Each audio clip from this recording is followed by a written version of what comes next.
যে north east ফেষ্টিভেলৰ উদ্যোক্তা শ্যামকানু মহন্তক জুবিন গাৰ্গৰ মৃত্যুৰ 7 দিন পাৰ হৈ যোৱাৰ পিছতো কিহৰ কাৰণে গ্ৰেপ্তাৰ কৰা হোৱা নাই?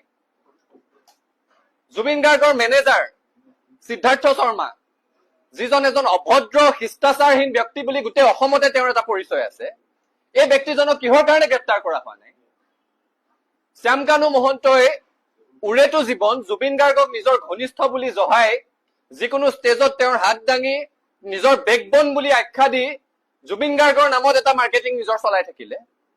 কিন্তু সেই ব্যক্তিগৰাকীৰ মৃত্যুৰ পাছত যি দায়িত্বজ্ঞানহীন ধৰণেৰে তেওঁ লুকাই আছে, যি দায়িত্বজ্ঞানহীন ধৰণেৰে তেওঁ ঢুকুৱাৰ পাছতো নাম সলাই ফেষ্টিভেল পাতি থকাৰ অভিযোগ উত্থাপন হৈছে, এই ব্যক্তিজনক কিহৰ কাৰণে চৰকাৰে এতিয়ালৈকে গ্ৰেপ্তাৰ কৰা নাই? এই প্ৰশ্নটোৰ উত্তৰ লাগে।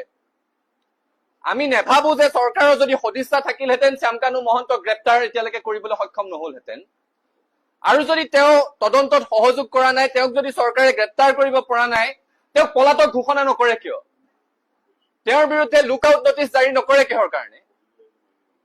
নে তেওঁক সুবিধা দি থকা হৈছে যে তেওঁৰ বিৰুদ্ধে থকা সাক্ষ্য প্ৰমাণসমূহ নষ্ট কৰি এটা সুবিধাজনক পৰিৱেশত, সুবিধাজনক স্থানত যাতে তেওঁ আত্মসমৰ্পণ কৰিব পাৰে, তাৰ কাৰণে সুযোগ দি থকা হৈছে নেকি? বিভিন্ন সংবাদ মাধ্যমত বাতৰি পৰিৱেশন হৈ আছে।